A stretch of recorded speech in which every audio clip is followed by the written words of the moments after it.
Question number 26. Canonical transformation defined by generating function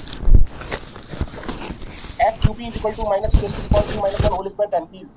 मतलब अब question में थोड़ा सा अलग चेंज कर दिया। अभी तक मैंने आप लोगों को क्वेश्चन जो करवाए थे उसमें आपको ट्रांसफॉर्मेशन दिया हुआ था और जनरेटिंग फंक्शन आपसे पूछा जा रहा था कल तक।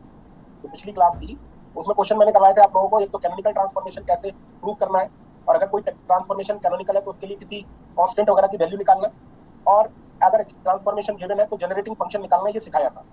अब थोड़ा सा रिवर्स चले तो जनरेटिंग फंक्शन अगर गिवन है तो what are the transformation equations, तो वो हमें कैसे निकालना होगा। तो उसके लिए सबसे पहले आप जनरेटिंग फंक्शन को जो गिवन है उसको आप चेक करें whether what type of this generating function is. ये कौन सा वाला है, वो ये पहचान पा रहा है ये कौन सा वाला है?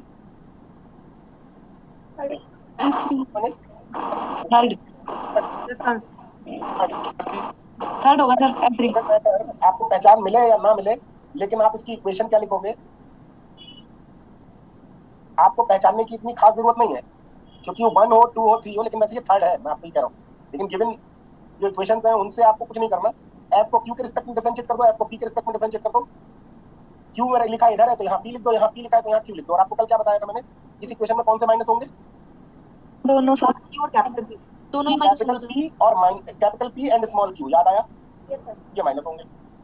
और साथ ही साथ अगर मैं आपको पूछूं इसमें कांस्टेंट क्या रहा होगा? स्मॉल पी, और इसमें कांस्टेंट क्या रहा होगा? Capital Q. Capital Q. बस हो गया, समझो। आप बताएं del F over del Q at constant P, तो tan पी का तो कुछ नहीं होगा, इसका डिफरेंशिएशन क्या होगा? तो आप लिख लें, अपने आप करें और हमारे को देखते रहें, अपने आप ही आपको आंसर्स मिल जाएंगे। आप लोग लिखें अपने आप और चेक करें कि क्या सही कर रहा हूं मैं। स्मॉल क्यू का डिफरेंशिएशन क्यू को कांस्टेंट मानते हुए, तो ऑब्वियस है minus E raise to the power Q minus 1 whole square से कोई मतलब नहीं, tan पी का sec square P is equal to minus small Q. Now you have two equations but these equations are mixed up. Mixed up मतलब capital Q और P एक side में या तो कैपिटल कर लो या एक साइड में स्मॉल कर लो। तो आपको जो ऑप्शंस दिए गए हैं वो कैपिटल क्यू और कैपिटल पी की value in terms of small Q and small P है। तो आप उसी टर्म में अगर लिखना चाहें तो कैसे लिखेंगे इसको आपको सोचना है। कैसे लिखेंगे आप भाई? ये तो सारा का सारा स्मॉल में लिखा हुआ है ना। ये tan को उधर ले जाऊं, देखो ये माइनस माइनस करे होगा cancel. E raise to the power Q minus 1 square, ये हो जाएगा कितना? Q cos square P. Under root लूंगा तो under root Q cos P, ये तो होगा। 1 भी उठा के इधर ले जाऊंगा तो प्लस 1, और क्यू लिखूंगा तो सीधे सीधे Q is equal to log नहीं लिखूंगा यहाँ। तो capital Q is equal to कहाँ पे है देखो,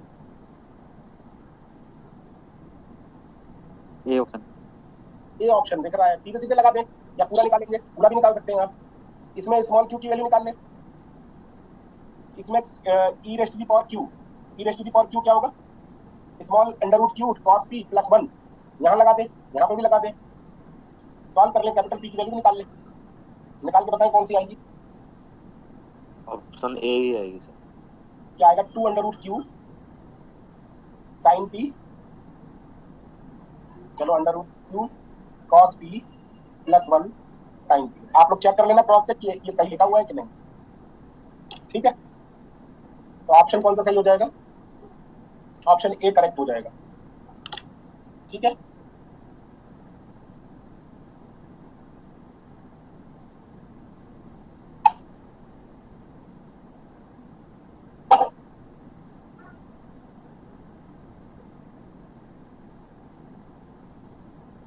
किसी को कोई डाउट हो तो अपने आप ही पूछ लेगा। सर ये लास्ट वाला बताना दोबारा से एक बार। लास्ट वाला बेटा यहाँ पे मैं कह रहा हूँ ना, E raise to the power Q की वैल्यू कितनी होगी? Under root small Q cos P plus 1 ना, ये वाली वैल्यू यहाँ डाल देना और यहाँ डाल देना। ठीक है सर, क्यू की वैल्यू रखनी है ऊपर। हाँ, क्यू की वैल्यू रख दो तो कैपिटल पी की वैल्यू स्मॉल पी के टर्म्स में आ जाएगी ना, स्मॉल पी स्मॉल क्यू के टर्म्स में।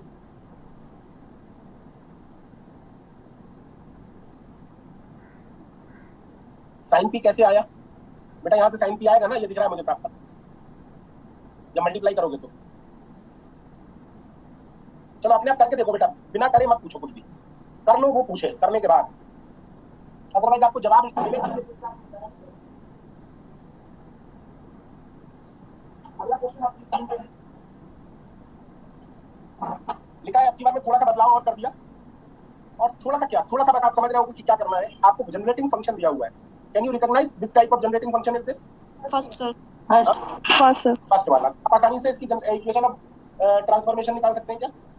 Del F over del Q, del F over del Q, यहाँ पे पी लिख लो, यहाँ पे कैपिटल पी लिख लो। तरीका आपको बताया, बार बार याद नहीं करना पड़ेगा, आपको पीछे रिकॉल नहीं करना पड़ेगा।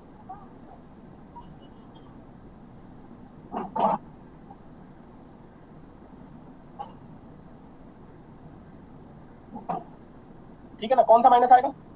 Capital P. और यहाँ पर क्या कांस्टेंट है? Capital Q. Small Q. Small Q. बता दो, आपको बचा ही नहीं फिर। Del F over del Q, del F over del Q minus Q upon Q square. सही लिखा हुआ है? Yes sir. तो यहाँ से आ गया capital Q is equal to, अपने को स्मॉल पी चाहिए ना, चलो आगे बढ़ो। यहाँ से कितना आएगा? Del F over del Q -1/q।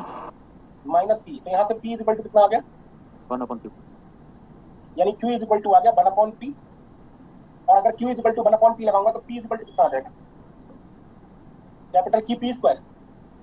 यानी कि स्मॉल पी और स्मॉल क्यू मैंने निकाल लिया in terms of capital Q and capital. पूछा क्या है? नए कोऑर्डिनेट्स कैपिटल क्यू में हैमिल्टोनियन बता, कैसा हो जाएगा? तो भाई पुराना वाला हैमिल्टोनियन तो पता ही है, इसमें पी की जगह ये वाली टर्म डाल दे और क्यू की जगह ये वाली टर्म, तो क्या आ जाएगा? H is equal to new Hamiltonian.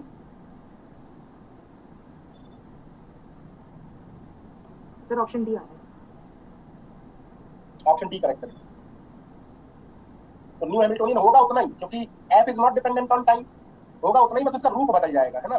तो पी की जगह आप लगाओगे क्यू क्यू पी, तो ये कितना आ जाएगा? Q P square, Q P square का whole square divided by 2m plus 1/2 m omega square, और स्मॉल क्यू की जगह कितना? 1/p। Capital Q P square. तो यहाँ से कितना आ जाएगा? क्यू स्क्वायर पी की power 4 upon 2m। Sir capital क्यों होगा? कैपिटल क्यू स्क्वायर पी की पावर 4। क्या बोल मैंने गड़बड़ कर दिया क्या? पी की स्मॉल पी की value capital Q P square है ना। स्मॉल क्यू की वैल्यू, स्मॉल पी की पी स्क्वायर बाय 2m। अच्छा ये कैपिटल क्यू रह गया यहाँ पे, ये यस सर। गलती से लिख दिया, बाकी तो सही है ना? जी सर। Yes sir. तो ऑप्शन डी करेक्ट है। देख लें आप लोग।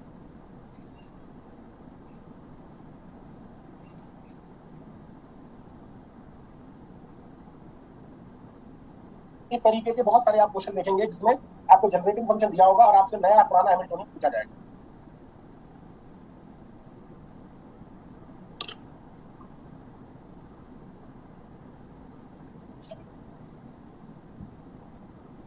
अगला क्वेश्चन आपकी स्क्रीन पे है।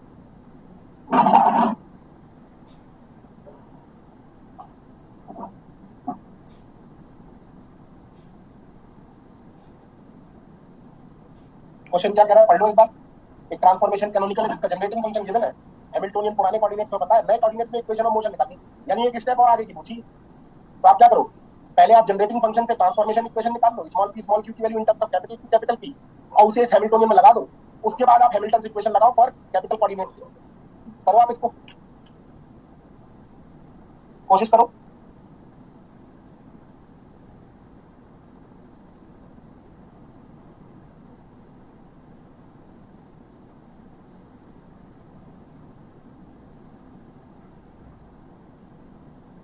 एक स्टेप और आगे बढ़ जाओ।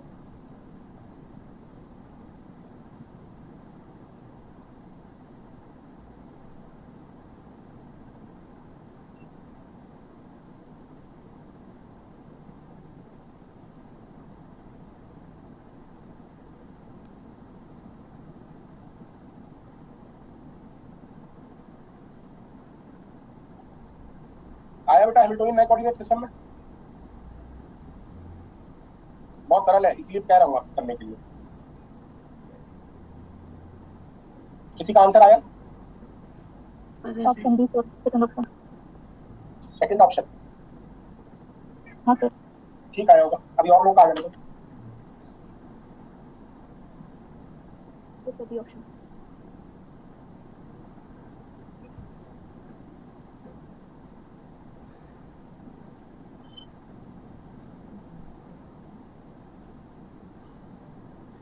डी आ रहा होगा, डी। नहीं नहीं,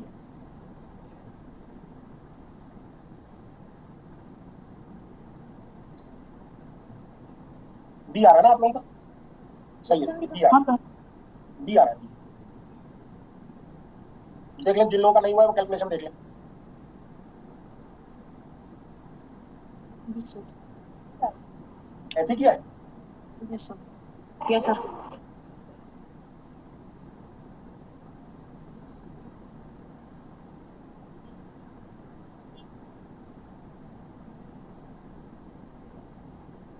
सर नेक्स्ट स्लाइड थोड़ा।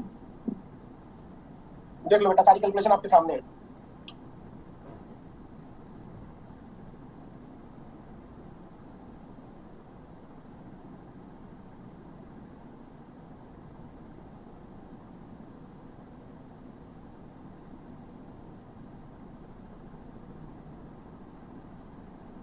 जी सर हो गया। हो गया।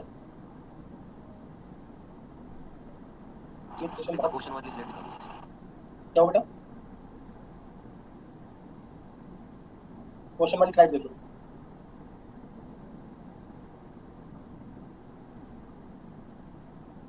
ओके सर, हो गया।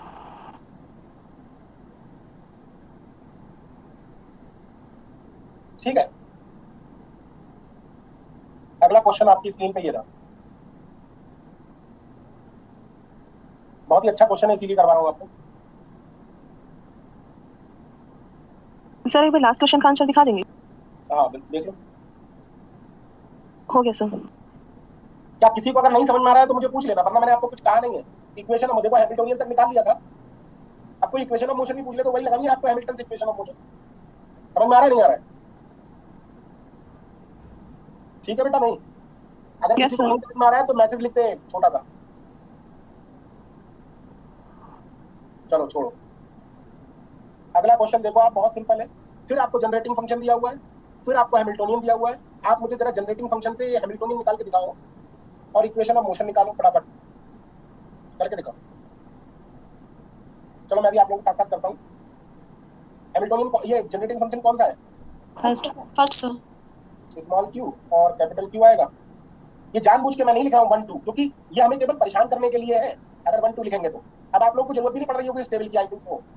क्या मैं सही कह रहा हूँ? नहीं, आप लोगों को टेबल की जरूरत नहीं है। क्यू लिखा है तो पी लिखो, और क्यू लिखा है तो कैपिटल पी लिखो। कैपिटल भी होता माइनस का, बात खत्म हो गई, जरूरत ही नहीं पीछे जाने की। बताओगे ये कितना आ जाएगा? Del F over del Q, M omega Q cot Q. ये तो आएगा इक्वल टू बी। बेटा कुछ पूछ रहे हो आप या यस सर बोला था? ये सर बोलो। अच्छा अच्छा, चलो ठीक है। और ये वाला कितना आएगा? -1/2 M omega cosec square Q equal to minus P. अब यहाँ से स्मॉल क्यू और स्मॉल पी की वैल्यू निकाल लो पहले, अदरवाइज आपको नहीं मिलेगा। तो स्मॉल क्यू कैसे निकलेगा?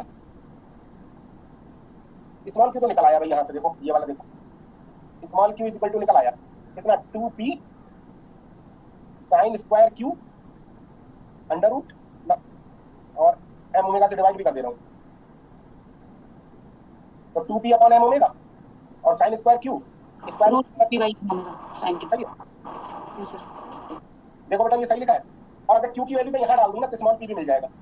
बताओ कि स्मॉल पी कितना आ जाएगा? मैं यही लिख देता हूँ, स्मॉल क्यू की वैल्यू यहाँ डाल दो, रूट 2p m ओमेगा कोस के। Root 2p m omega omega भी ऊपर ही आएगा सर, सब कुछ ऊपर ही आएगा। ठीक है, कोस के। स्मॉल पी बराबर बोल रहे हो ना? Yes sir.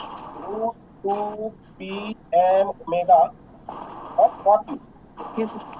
ऐसा करो, इस पी और क्यू को इस हैमिल्टोनियन में डाल दो, आपको बड़ा अच्छी फील आएगी।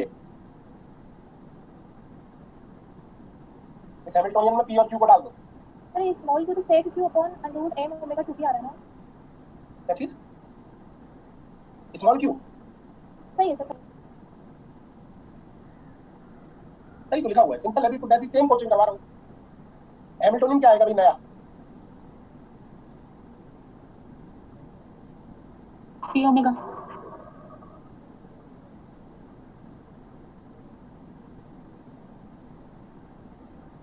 H is equal to p omega. Omega. समझे? क्या समझे इसका मतलब? एक चीज समझे आप? Straight line. नहीं नहीं, अभी हाँ बिल्कुल सही बात है, वो आगे का काम तो कर ही लेंगे हम। मैं यहाँ पे आपको रोक कर पूछ रहा हूँ। आप देख रहे हैं इसमें कैपिटल क्यू साइक्लिक हो गया, capital Q cyclic. I think ये मैंने केवल एक स्टार बना के बात लिखी है, सोचने वाली बात है। देखो क्या हुआ, यहाँ पर स्मॉल क्यू साइक्लिक नहीं था, लेकिन इस जनरेटिंग फंक्शन से एक ट्रांसफॉर्मेशन जनरेट किया, जिस जनरेटिंग फंक्शन से यूज करने के बाद नया हैमिल्टोनियन ऐसा लिख दिया जिसमें क्यू साइक्लिक है। और अगर क्यू साइक्लिक होगा तो पी क्या होगा? Constant of motion. Constant of motion. तो वैसे ही देख लो और वैसे ही कर लो, इक्वेशन ऑफ मोशन क्या लिखोगे? Del H over del Q is equal to how much? क्या होता है? Minus P dot del H over del Q 0 आ जाएगा, तो यानी यहाँ से आ जाएगा कितना? P is equal to constant. यही तो बोल रहा था मैं आपको। ऐसे देख लो या फिर वैसे ही कह लो, क्यू साइक्लिक है तो पी कांस्टेंट होगा। अच्छा, और दूसरी इक्वेशन क्या थी? डेल एच ओवर डेल क्या? Capital P equal to Q. Q dot यहाँ से कितना आएगा? Omega Q dot is equal to omega, तो क्यू इज इक्वल टू कितना? Omega T plus C P. और कंडीशन दी हुई है T equal to 0 p equal to 0 पे q is equal to 0, so c is equal to 0, it means equal to omega t। यानी what is the plot between q and t? Straight line option D. Straight line होगी ऐसी। दो straight line है ना इसमें, मैंने एक ही है, तो सरल सवाल हुआ। कोई पूछता कैपिटल p पूछता तो ये रख लो, parallel parallel line to X axis. ये क्वेश्चन याद कर लो। मैं याद करना पता क्यों बोल रहा हूँ? क्योंकि ये कौन है, इसका हैमिल्टोनियन देख के आप अंदाजा लगाओ कौन है। सिंपल हार्मोनिक एसएचएम है ना, सिंपल हार्मोनिक ऑसिलेटर है, जो कि आपको वेल नोन है। तो वेल नोन चीज की चीजें याद रख लोगे तो हो सकता है कभी आपको सीधा आ जाए। तो आप इस प्रॉब्लम को याद रखो, इसके सारे रिजल्ट्स, प्रॉब्लम और रिजल्ट दोनों ही याद रखो, है ना। अभी मैं आपको एक चीज और बताऊंगा, अभी बहुत अच्छी बात, ठीक है। तो इसका ग्राफ कैसा आएगा? Parallel to T parallel to T, और वो कितना होगा? e upon omega, e upon two. तो क्या अगर मैं इसको h लिख लूं, h को e लिख लूं, तो ये p बराबर e अपॉन ओमेगा हो गया, है ना। अगर मैं आपसे कहूं इसका फेजर डायग्राम बनाओ नए कोऑर्डिनेट सिस्टम में, तो कैसा होगा फेजर डायग्राम?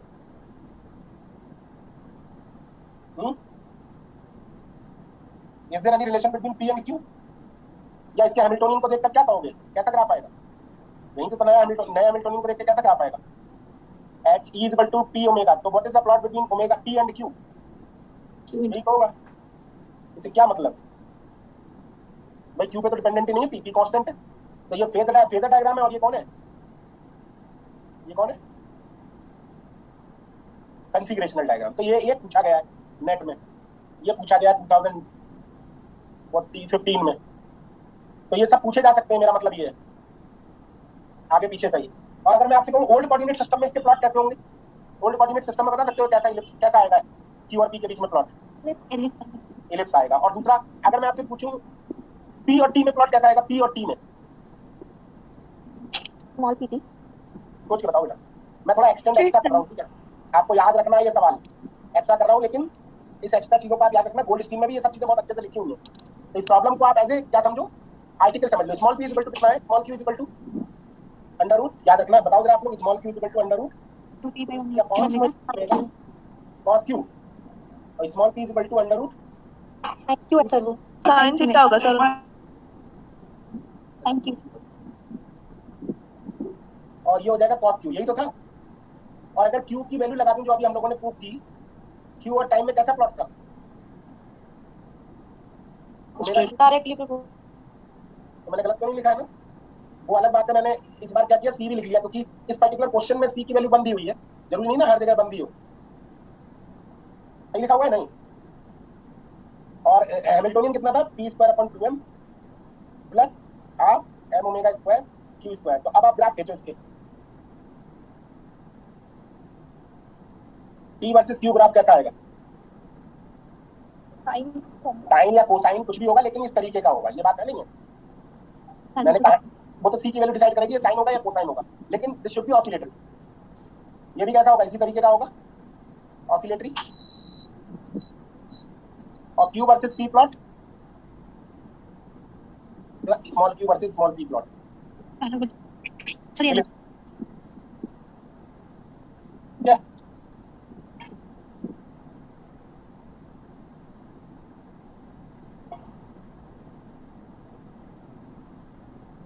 तो केवल अभी तक यही पूछा गया है, बाकी सब चीजें पूछी जाएंगी तो आप लोग आसानी से बता पाओगे अगर आप इस क्वेश्चन को और इसके रिजल्ट को सब याद रख लो। मुझे नहीं लगता आप याद नहीं रख सकते बहुत आसानी से। क्वेश्चन इसलिए पूछ रहा हूं, सर ये प्लॉट में से बता दीजिए क्यों। सर ये इलिप्स कैसे हुआ? बेटा ये तो साफ इलिप्स दिख ही रहा है, कल भी मैं बता चुका हूँ, और बता चुका हूँ simple harmonic oscillator x square upon a square plus y square upon b square बराबर 1 के तरीके से लिखा जाएगा, तो ये इलिप्स होगा। ओके सर ओके सर जो P वाला होगा सर, वो क्योंकि कॉस का फंक्शन है तो सर वो ओरिजिन पे मैक्सिमा होगा ना, पता नहीं ना, c का पता है, तो सर इसको ऐसे ही हम लोग छोड़ देंगे। ऑब्वियस है ना, c अगर c मान लो पाई बाय 2 हो गया तो ये साइन हो जाएगा, यस सर, यस। इसलिए मैंने बनाया नहीं इसको जानबूझ के। अगर आप अभी कंडीशन दे दोगे, जैसे अभी c की वैल्यू 0 कर दो, तब ये परफेक्ट बनाने पड़ेंगे फिर आपको।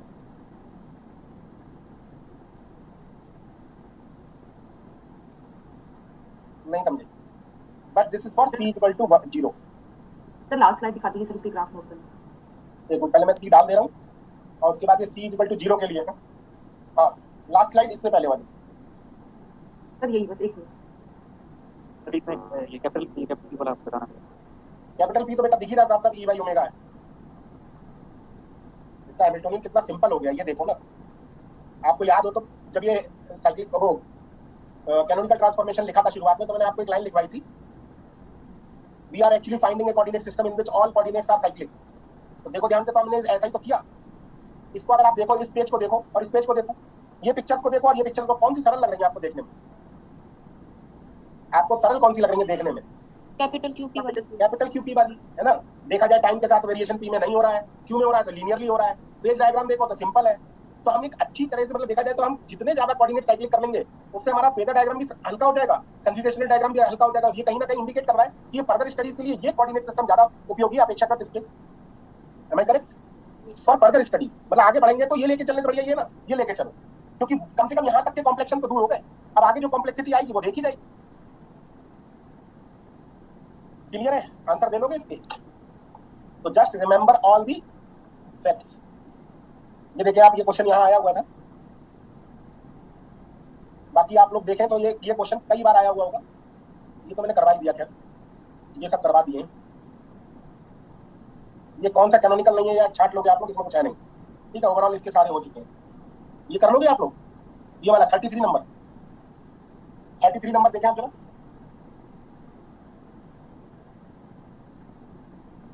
बेटा 33 नंबर कर लोगे? आपको क्या करना होगा, इस जनरेटिंग फंक्शन से आपको कैपिटल P और स्मॉल p की वैल्यू निकाल, स्मॉल p स्मॉल q की वैल्यू निकाल लेना और इसमें हैमिल्टोनियन में डाल देना। फिर जो हैमिल्टोनियन आएगा उससे q p प्लेन निकाल लेना। कैसा आएगा? मतलब जो अभी करवाया वही सवाल है ये, इसको मुझे नहीं लगता अलग से करवाने की जरूरत है मुझे।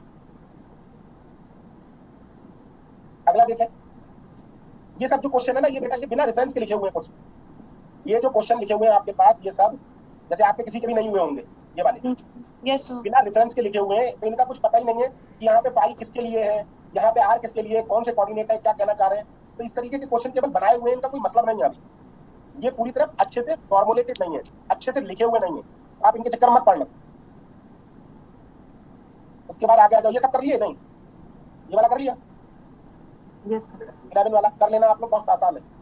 बाकी ये सब हो रहे होंगे, ये सब करवा दिए, ये सब हो गए थे। सर आपका वॉइस हो रहा है। क्या हुआ, मेरी आवाज कट रही है क्या? No sir. अच्छा बेटा, आप ही की कट रही है, मुझे आपकी आवाज नहीं आ रही। इसका मतलब आपका नेटवर्क गड़बड़ है। Almost all questions are same. जैसे आप देखो, ये क्वेश्चन आया, देखो बनाया है किसी ने, ये क्या आंसर होगा? अगर आपको याद हो तो ये सवाल भी याद रखो। जनरेटिंग फंक्शन देख लो पहले, कौन सा है, वही वाला है जो अभी करा था। D sir. Yes sir, D. D हो गया, इसको कुछ करना नहीं है, समय बच जाएगा आपका। तो ये काम जरूर करना, इसीलिए मैंने बोला क्वेश्चन भी याद रखो और उसके रिजल्ट भी याद रखो। तो जनरेटिंग फंक्शन पे एक बार गौर कर लेना, कॉट क्यू वाला होना चाहिए। ठीक है, ये सब बहुत सरल है कि आपको ये पता करना है कौन सा ट्रांसफॉर्मेशन कैनोनिकल है नहीं है। ये सब बहुत सरल है। ठीक है, ये कर लिया आप लोगों ने? No sir. No sir. Canonically conjugate मतलब आप इसका वो निकाल के देखो, पॉइजन ब्रैकेट। ठीक है, इसका पॉइजन ब्रैकेट निकाल के देखो कितना आ रहा है। ये वाले का निकाल के देखो।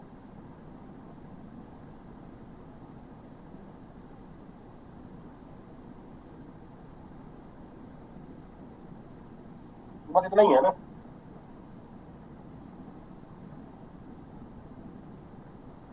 सर फर्स्ट वाला तो कौन आ रहा है कैनोनिकल? 1 आ रहा है सर, आ रहा है ये तो।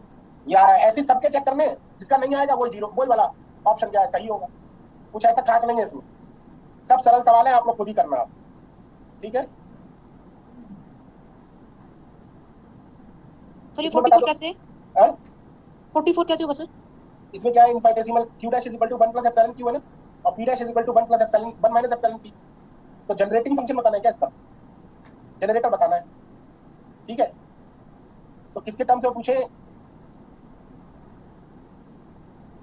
सर ये थोड़ा करवाई दो आप। चलो मैं करवाता हूँ।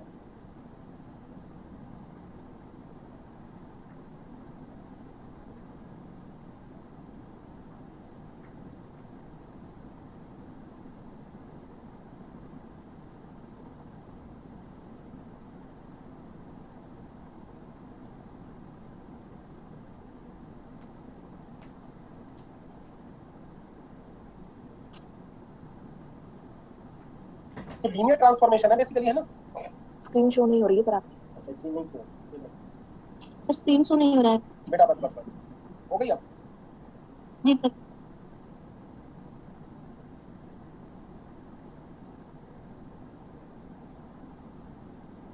हाँ बेटा रिलेटिविटी इसके बाद स्टार्ट करा रहा हूँ।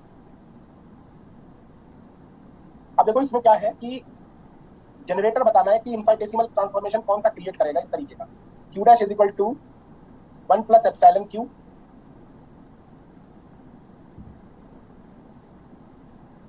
And p dash is equal to 1 minus epsilon p। मतलब q का p में ही और p का p में ही। इस तरीके का ट्रांसफॉर्मेशन कौन सा जनरेटिंग फंक्शन लाएगा। तो कोई सा भी आप उठा लें, अगर आप इससे देखें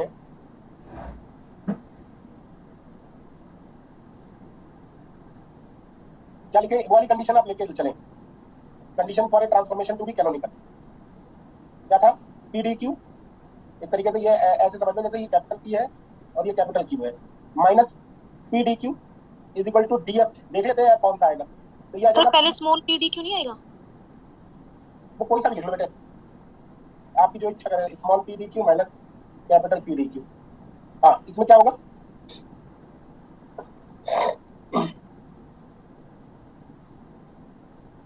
one plus epsilon q b 1 minus epsilon p बराबर डी एफ। तो ये आ जाएगा p d q minus 1 plus 1 minus epsilon square हो जाएगा। ये क्या किया मैंने, क्यू की जगह ये पी होगा, ये क्यू इधर प्लस क्यू होगा। तो यहाँ से कितना आ जाएगा 1 minus Q square P d Q.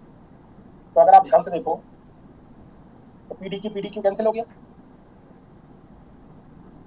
तो आ गया epsilon square P d Q बराबर डी एफ। अब अगर ये इनफाइनेटेसिमल है, बहुत छोटा है, तो एप्सिलॉन स्क्वायर नेग्लिजिबल है।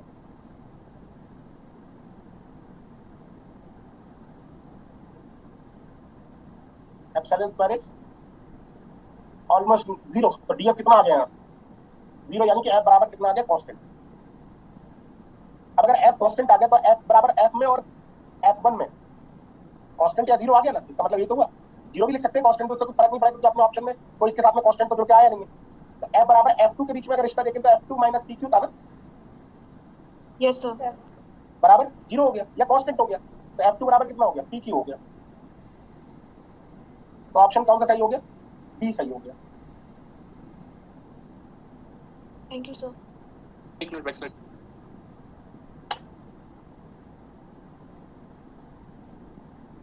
और देख लेता हूँ लास्ट क्वेश्चन भी, कोई दिक्कत तो नहीं कर रहा आपको। बाकी गेट में जो आया हुआ है वो बहुत सरल क्वेश्चन है। सर एक स्मॉल पी क्यों कैसे आया, थोड़ा इसको एक्सप्लेन कर दीजिए। देखो क्या चीज, स्मॉल ये वाला, हाँ नहीं ये पी वाला जो आपने इक्वल टू 0 आपकी कांस्टेंट होने के बाद आपने इसको पी क्यों स्मॉल क्यों जो मतलब ये कल की क्लास में आप लोग देखो टेबल को, पिछली क्लास में टेबल देखो, टेबल में लिखा हुआ है F2 और F के बीच में रिश्ता। हाँ सर मैं दिखा देता हूँ, याद हो आप ही लोगों से पूछ के मैंने जोड़ा और घटाया था। सर F2 में कैपिटल P क्यों है सर इसमें।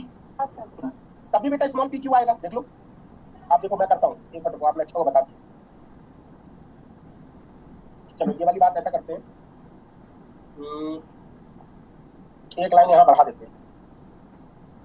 F2 माइनस कितना बताया आपने, कैपिटल पी क्यू ना, यस सर। तो आएगा कैपिटल पी और स्मॉल क्यू की जगह क्या लगाओगे, कैपिटल पी और स्मॉल क्यू की जगह क्या लगाओगे, transformation minus. Yes sir.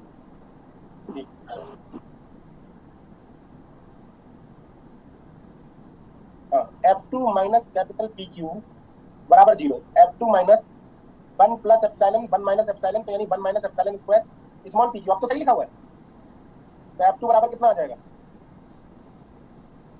1 minus epsilon square p q, since epsilon is very small, epsilon square is very negligible, तो F2 is equal to p q. बात वहीं आएगी कुमार।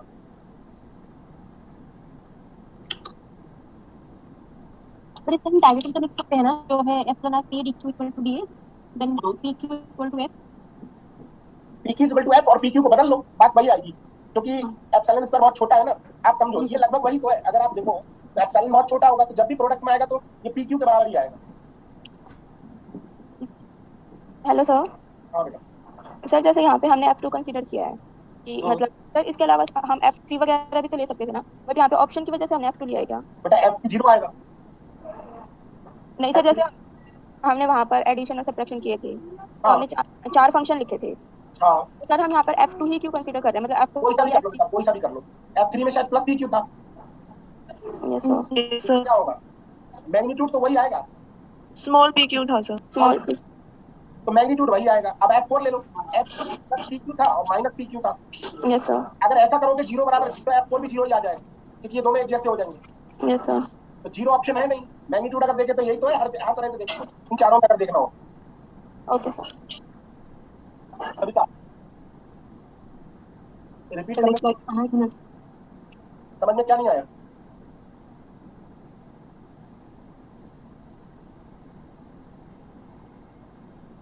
देखो फिर से देख लो, अगर आपको लग रहा है कठिन तो। कैपिटल क्यू, देखो कठिन तो तुरंत ही लगने लगता है, जैसे लिखा होता है नेट 2019-20 में आया हो तो घंटी बनने लगती है, और लगता है कठिन ही होगा। तो मैं कह रहा हूँ इसमें कुछ है नहीं। Capital q 1 plus epsilon q है, इनफाइनेटेसिमल कैनोनिकल ट्रांसफॉर्मेशन है। Capital p is equal to 1 minus epsilon p है। अब मैंने कंडीशन लगाई, तो कंडीशन लगाने पे F बराबर कांस्टेंट या 0 आया। अब आप चाहे वो F की जगह पे आप F2 माइनस PQ लगाओ, या F3 की जगह पे मतलब F की जगह पे F3 प्लस PQ लगाओ, आपका ये फंक्शनल बिहेवियर इसका स्मॉल p की तरह या PQ की तरह या कैपिटल PQ की तरह आएगा।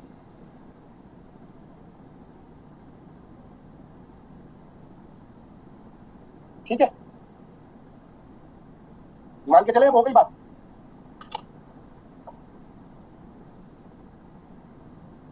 सर अगर जनरेटिंग फंक्शन F4 ले तब भी वही आंसर आएगा क्या?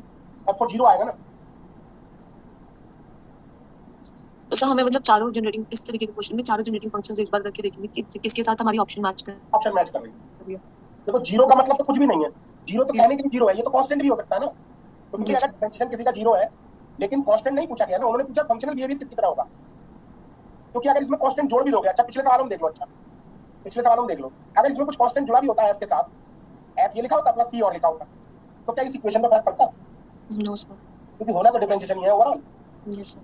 और डेरिवेटिव करोगे तो कांस्टेंट का कोई फर्क नहीं पड़ेगा। कांस्टेंट का तो अपना मतलब ही नहीं, सर यहाँ पे हाँ जैसे क्वेश्चन में ना क्यू डैश और पी डैश ये जो है वो एफ का क्यू के रिस्पेक्ट में और पी के रिस्पेक्ट में डेरिवेटिव है, स्मॉल डी और स्मॉल डैश मतलब new coordinate system. Okay, it is not derivative of q, it is not derivative of q। ये लिखा हुआ है q का ट्रांसफॉर्मेशन q डैश में, p का ट्रांसफॉर्मेशन p डैश में। कुछ इस तरीके से है कि q डैश बराबर 1 प्लस एप्सिलॉन q है और p डैश बराबर 1 माइनस एप्सिलॉन q है। इससे ज्यादा कंफ्यूज मत हो। तो न्यू कोऑर्डिनेट सिस्टम को डिनोट ऐसा करता लिखा हुआ है। था कई जगह, कल मैंने क्वेश्चन करवाया था एक, उसमें भी लिखा हुआ था, दिखाता हूं। ऐसा कोई पहली बार नहीं लिखा हुआ है, ये अभी दिखाता हूं मैं आपको। ये देखो 23 देखो, 23 दिख रहा है? नहीं थोड़ा सर यहाँ पे ना डैश की वजह से थोड़ा सा मैं कंफ्यूज हुआ। नहीं वो डैश हर जगह डैश का नाम वही थोड़ी होता है, जब तक कोई बताए। नहीं थोड़ा सा क्वेश्चन को थोड़ा सा ना माया हुआ है ताकि कंफ्यूजन।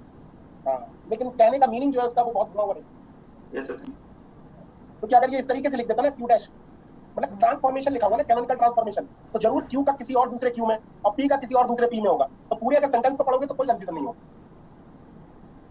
कैनोनिकल ट्रांसफॉर्मेशन हमेशा ऐसे ही होता है, इसलिए मैंने सिंबल बदल दिए, जिसमें आदत है उसी में लिख लो। ठीक है, तो यहाँ पर हमारा Hamiltonian, symmetries, canonical transformation, Poisson bracket, ठीक है, ये सब खत्म हो गया। अब आपकी अपनी इच्छा है, आप लोग अच्छे से तैयारी करो और जो भी क्वेश्चन ना आए वो मुझसे पूछ लो। ठीक है, बीच बीच में हम लोग बात भी करते रहेंगे, अगर आपको कोई सवाल पूछना होगा तो हम बताते भी रहेंगे। ठीक है, क्योंकि फिलहाल जब चीजें सारी हो गई, आप क्वेश्चंस पूछने हैं तो आपको कभी भी पूछ लेना, मैं आपको बताऊंगा। और मुझे शायद ये नहीं लग रहा है अभी कि आपको असाइनमेंट करने में प्रॉब्लम आ रही होगी कि एक एक क्वेश्चन फिर से मैं करवाऊंगा। Hello sir. हाँ बेटा।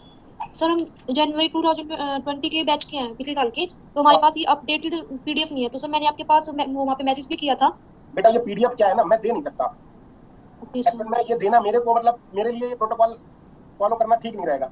आपको मैं स्क्रीनशॉट दे सकता हूँ अगर आपको कुछ क्वेश्चन चाहिए तो सर screenshot- अगर हम ऑफिस में मांगे तो वो दे देंगे क्या? उनसे कह देना आप, मैं बात कर लूंगा, आपको अपडेट करा दूंगा। ठीक है sir, okay sir, thank you. Actual में टाइप है ना, ये दूसरे को मुश्किल से ही देंगे, तो इसके फोटोग्राफ्स वगैरह आपको मिल जाएंगे, मतलब इसके स्कैन कॉपी। ठीक है बेटा, ओवरऑल आप लोग असाइनमेंट करना और आपको कोई भी दिक्कत आएगी तो मुझे बताना, ठीक है। अब हम आगे चलते हैं अगली यूनिट पे, जो कि बहुत इंटरेस्टिंग भी है। All questions done Sanjay. बेटा आपके हो गए या मुझसे पूछ रहे हो कि करवा दिया आपने?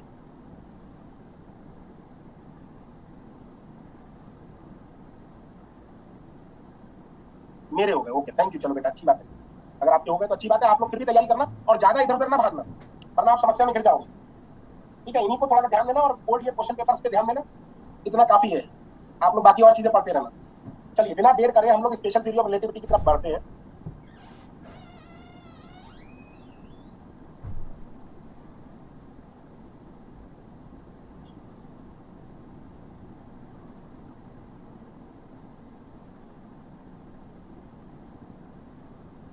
तो स्पेशल थ्योरी ऑफ रिलेटिविटी में सबसे पहले आपको मैं बता देना चाहता हूँ कुछ बातें, कुछ पॉइंट बहुत इंपॉर्टेंट है, और आप लोगों को पहले मोटिवेट करना चाहता हूँ कि हम लोग क्यों ये पढ़ें। तो सबसे पहले आपको मैं बता दूं किस तरीके से ये पढ़ी जाएगी, हम लोग किस तरीके से इसको पढ़ेंगे। तो रिलेटिविटी जो है वो बेसिकली टू टाइप्स होती है, मतलब दो तरीके की रिलेटिविटी आप लोग देखेंगे, स्पेशल थ्योरी ऑफ रिलेटिविटी और एक general theory of relativity.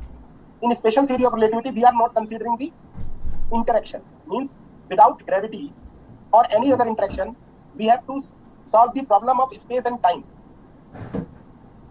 So in this branch of relativity, special theory of relativity, we are discussing space, time, velocity and depending on these factors Doppler effect, ये सब ठीक है। और general theory of relativity जो कि अभी जल्दी में ही वेरीफाई भी हुई है, आप लोगों ने लिगो डिटेक्टर का नाम सुना होगा, 2017 में नोबेल प्राइज मिला था ग्रेविटेशनल वेव्स के लिए, तो वो हम लोगों ने मतलब अभी जल्दी में ही वेरीफाई हुई, हालांकि जीटीआर बहुत पुरानी है। और ये भी इसमें क्या है, ग्रेविटी को साथ में लेकर हम और कॉम्प्लेक्स तरीके से चीजों को करते हैं, बहुत मोर मैथमेटिक्स, मोर कॉम्प्लेक्सिटी इसमें आप देखेंगे, हालांकि ये हमारे सिलेबस में नहीं है इतना। जनरल थ्योरी ऑफ रिलेटिविटी को छोड़ते हैं, स्पेशल थ्योरी ऑफ रिलेटिविटी में आए तो काइनेमेटिक्स, जिसमें स्पेस टाइम वेलोसिटी पढ़ेंगे हम लोग, और डायनामिक्स, जो डायनामिक्स होगी एसटीआर की, उसमें मास एनर्जी मोमेंटम, इस तरीके की चीजें हम पढ़ेंगे। तो ये इस तरीके से हमारा पूरा रिलेटिविटी का पार्ट जो है हमारे सिलेबस में है, ठीक है। तो सबसे पहले आप लोग यही लिख लें।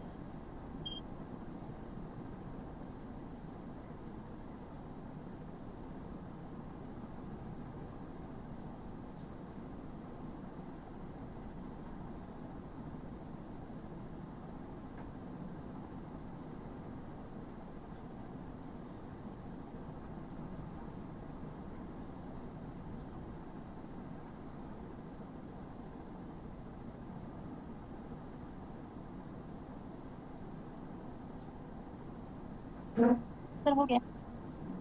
हो गया जी।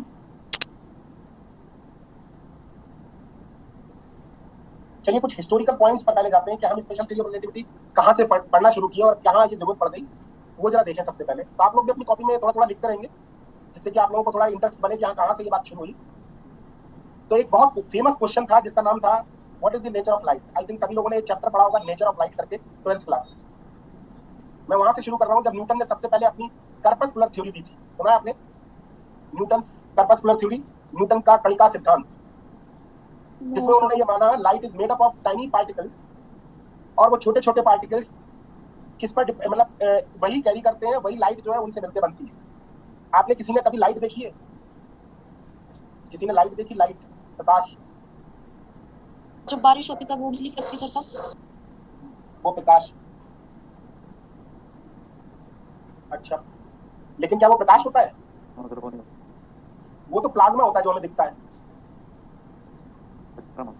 जब बारिश होती है और जब अर्थ और क्लाउड्स के बीच में पोटेंशियल डिफरेंस 10⁵ न्यूटन पर मीटर फोर्स न्यूटन पर कूलम का इतना इलेक्ट्रिक फील्ड डेवलप हो जाता है 10⁵, तो क्या होता है जो एयर होती है, मॉइस्चर एयर, वो भी क्या होती है डाइलेक्ट्रिक ब्रेकडाउन होने के कारण कंडक्टिंग हो जाती है। जो कंडक्टिंग होती है तो उसमें क्या होता है प्लाज्मा क्रिएट हो जाता है, वो हमें दिखाई देता है, प्लाज्मा विजुअल हो जाता है। तो that is not light, that is plasma. और किसी ने देखा है कभी? अब आपके दिमाग में लाइट नहीं देखी, लाइट के थ्रू चीजें देखी जाती हैं। लाइट कभी नहीं दिखती, लाइट जिस पर पड़ती है वो चीजें दिखती है। जब आप कहते हो ट्यूबलाइट की तरफ इशारा करके, तब आप ये कहना चाहते हो कि लाइट है, ये लाइट नहीं है, वो ट्यूबलाइट है ना। तो ओवरऑल लाइट कभी आंखों से देखी नहीं जा सकती, केवल लाइट की वजह से चीजें देखी जाती हैं। तो ऑब्वियस है लाइट को समझना, इसका मतलब लाइट तो इनविजिबल है, आप उसको देख ही नहीं सकते, तो आप उसके बारे में केवल क्या बना सकते हैं, मॉडल्स, हाइपोथेटिकल मॉडल्स। वही काम न्यूटन ने भी किया और बहुत समय पहले किया। तो न्यूटन ने कहा कि light is made up of tiny particle. Tiny means इतने टाइनी कि आपको दिखाई नहीं देते आंखों से, ठीक है। कोई ऐसे माइक्रोस्कोप नहीं है जिससे ये दिखाई दे जाए। और उन्होंने इसकी मदद से लाइट की जो प्रॉपर्टीज थी वो एक्सप्लेन करने की कोशिश की। अगर कोई मॉडल लाइट की प्रॉपर्टीज को एक्सप्लेन करने में सक्षम है तो वो मॉडल सही है। तो उन्होंने लाइट का रेक्टिलिनियर प्रोपगेशन मींस प्रकाश का सीधी रेखा में चलना समझाया, समझ आया, वो भी देख लिया। उसके बाद रिफ्लेक्शन समझाया, रिफ्लेक्शन भी समझा दिया, रिफ्रैक्शन समझाया, रिफ्रैक्शन भी समझा दिया। मतलब काफी सारे जो सेट्स थे और प्रॉपर्टीज थी लाइट की वो उन्होंने समझा दी। लेकिन during explanation of refraction of light उन्होंने कंक्लूजन निकाला कि डेंसर मीडियम में लाइट की स्पीड ज्यादा होती है रेयर मीडियम की तुलना में। V denser is greater than V rare, और ये हो गया, ठीक है। उन्हीं के समकालीन, क्रोनोलॉजिकल ऑर्डर में बता रहा हूं मैं, उन्हीं के समकालीन, आपने हाइगन्स का नाम सुना होगा, मैंने हाइगन्स पेंडुलम भी पढ़ाया था। लगभग 2 से 3 साल के अंदर हाइगन्स ने यह माना कि लाइट जो है वो वेव है, ना कि टेनी पार्टिकल्स। तो लाइट इज अ वेव। अब ऑब्वियस है, wave means disturbance in a medium. तो ही अज्यूम्ड ए हाइपोथेटिकल मीडियम और universal medium which is inherently involved everywhere. Means Huygens की डिक्शनरी में कोई भी जगह वैक्यूम नहीं थी। हाइगन्स की डिक्शनरी में कोई भी जगह वैक्यूम नहीं थी। मेरी आवाज साफ आ रही है? Yes sir. आपको मैं धीरे धीरे पढ़ा रहा हूँ, आज मोटिवेट कर दूंगा, आपको मजेदार हो जाएगा, आपको नींद अच्छी आएगी, बस इतना है। बाकी कल से हम देखेंगे। तो उन्होंने एक हाइपोथेटिकल मीडियम की मतलब कंसीडर किया और ये माना कि एक मीडियम हर जगह इन्वॉल्व है, हर जगह है, चाहे वो लोहा हो लोहे में है, चाहे वैक्यूम हो वैक्यूम में, मतलब जहाँ कुछ नहीं है वहां भी एक मीडियम है जिसका नाम है एथर, AETHER। और एथर एक वर्ड है जो कि दूसरी भाषा में है। उस भाषा का अंग्रेजी मतलब है हेवनली एयर। तो एथर का मीनिंग क्या है? Heavenly air. और हेवनली एयर मींस वो ऐसी चीज जो कि जिसका ओरिजिन और जिसके बारे में किसको पता है? ऊपर वाले। गॉड क्रिएटेड एयर, ऐसी एयर जिसमें लाइट चलती है वो गॉड ने बनाई है और उसका कोई एक्सप्लेनेशन नहीं। लेकिन कोई ये प्रूफ नहीं कर सकता, हाइगन्स ये नहीं प्रूव कर सकते थे कि वो है, तो कोई ये भी नहीं जानता था कि वो नहीं है। No one can challenge this hypothesis at that time, ठीक है। तो ओवरऑल क्या हुआ? हाइगन्स ने अपनी वेव थ्योरी से बहुत सारी चीजें एक्सप्लेन की, जैसे लाइट का सीधी रेखा में चलना। उसके बाद रिफ्लेक्शन, रिफ्रैक्शन, आप लोगों ने ये हाइगन्स की थ्योरी पढ़ी भी होगी, सेकेंडरी वेवलेट्स का प्रोपगेशन, वेव फ्रंट, ये सब बता के चीजें समझाई थी। याद है किसी को 12th क्लास का? Yes sir. और समझाते समझाते कंक्लूजन पे पहुंच गए, जिस कंक्लूजन पे उन्होंने बताया कि रेयर मीडियम में लाइट की स्पीड ज्यादा होती है डेंसर से। अब समस्या हो गई गंभीर, क्योंकि डेंसर मीडियम में लाइट की स्पीड या तो ज्यादा होगी या कम होगी। भाई पानी में और कांच में लाइट की स्पीड या तो कांच में ज्यादा होगी या कांच में कम होगी, दोनों एक साथ तो दोनों बातें सत्य हो नहीं सकती। लेकिन उस समय कोई एक्सपेरिमेंटल एविडेंस नहीं था जिसके आधार पे दोनों में से किसी एक को चूज किया जाए। इस आधार को एक्सपेरिमेंट बनाने में फौकॉल्ट ने अपनी बहुत बड़ी योगदान दिया और उन्होंने experimentally measure speed of light in various mediums and he supported Huygens theory and Newton's particle model failed. उन्होंने ये बताया लाइट की स्पीड रेयर मीडियम में ज्यादा होती है और डेंसर में कम होती है, ठीक है। अब न्यूटन की कर्पस्कुलर थ्योरी क्या हो गई? फेल हो गई। अब फौकॉल्ट की बात पे आगे बढ़ते हुए ये कहा गया लाइट रे, लाइट वेव है, लाइट वेव है, यही चल रहा था आगे तक। उसके बाद मैक्सवेल ने 1863, मैं आपको एक पीडीएफ भी दिखाऊंगा जो कि आपको मतलब बहुत अच्छे से मैंने लिखी है, हमारी बुक का ही हिस्सा है वो, तो आपको दिखाऊंगा, अभी बड़ा मजा आएगा आपको उसको भी पढ़ने में। तो मैक्सवेल्स इक्वेशन, मैक्सवेल्स के बारे में आपने सुना होगा, जो सुना हुआ क्या है? सामने आपके पास इक्वेशंस लिखी हुई हैं, del dot B is equal to 0, del dot e is equal to rho upon epsilon naught, ये ओवरऑल डेल डॉट बी के बारे में इलेक्ट्रोमैग्नेटिक वेव्स, इन्होंने propagation of electromagnetic waves through medium, through vacuum, through conducting medium, ये सब prove किया था, याद हो। और उन्होंने ये सपोर्ट किया, इनकी ये इक्वेशन सपोर्ट करती थी propagation of light in vacuum, है ना, फ्री स्पेस में भी लाइट जो है वो चलती है। ओवरऑल मैक्सवेल ने कहा ये वेव तो है जो हाइगन्स कहते हैं, लेकिन इलेक्ट्रोमैग्नेटिक वेव टाइप की है। तो और बल मिल गया न्यूटन थ्योरी को, और झटका लग गया।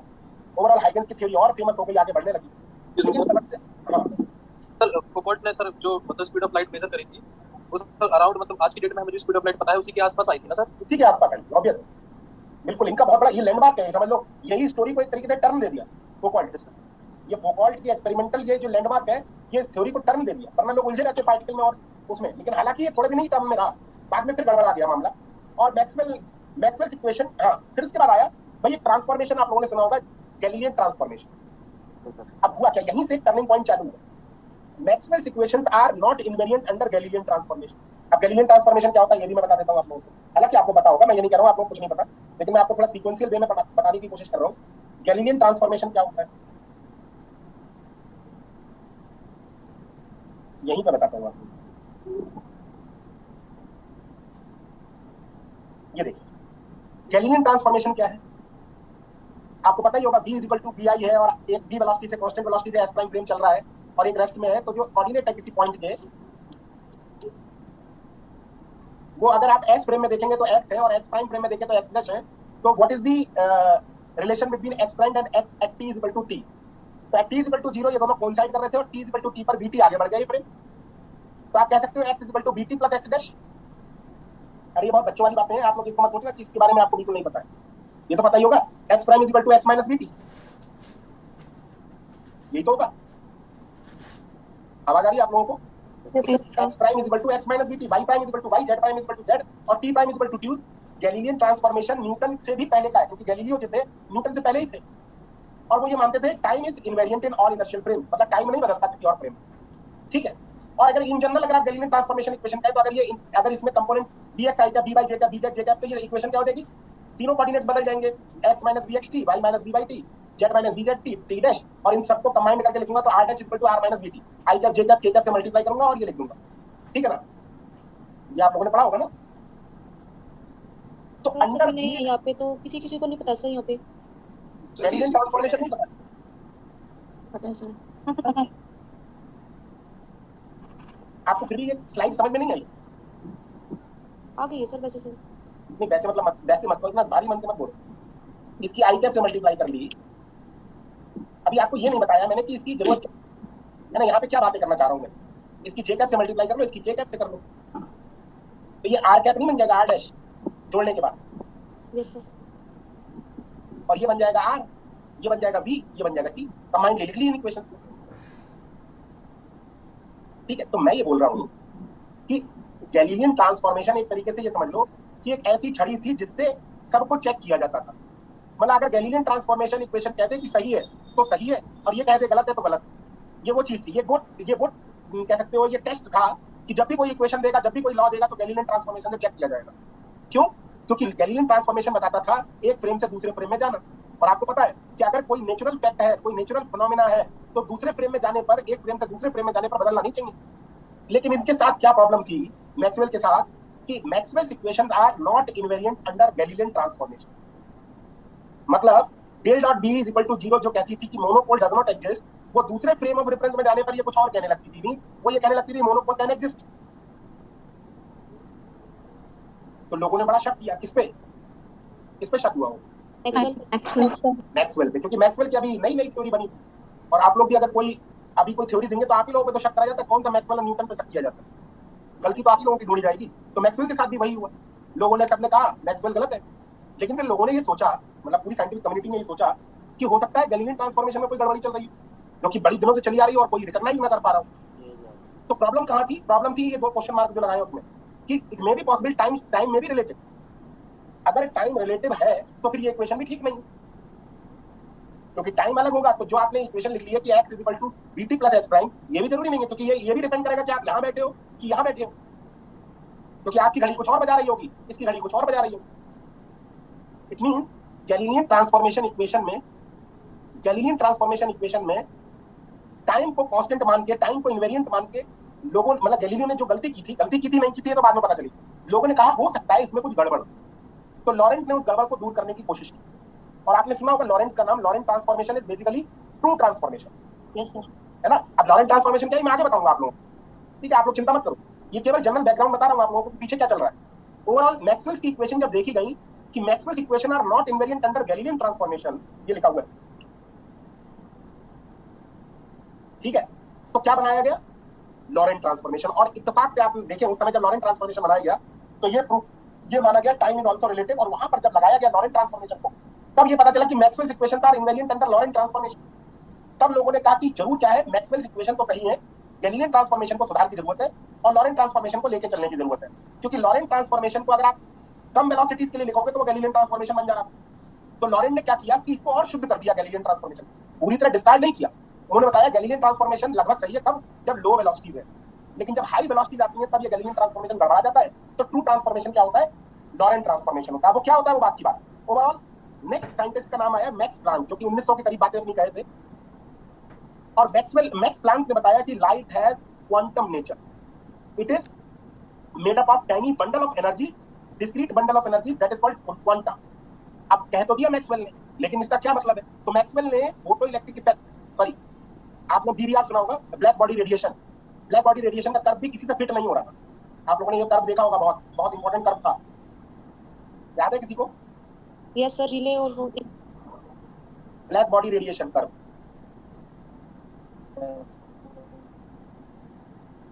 ये कर्व जो है वो किसी से पूरी तरह फिट नहीं हो रहा था। फिट नहीं हो रहा था मतलब कोई भी एक पर्टिकुलर थ्योरी ऐसी नहीं थी जो इसको फिट कर दे। रेले जीन्स लॉ चल रहा था, बीन्स लॉ चल रहा था, आप लोग नाम सब सुने होंगे, है ना? Rayleigh Jeans law for Jeans law, Rayleigh Jeans law, और क्या नाम है आपका, स्टीफन्स लॉ, है ना? ये सब चीजें मौजूद थी, लेकिन इनका कोई करेक्ट एक्सप्लेनेशन नहीं था बिफोर मैक्स प्लैंक। एक मिनट रुकना जरा, एक कॉल आ रहा है।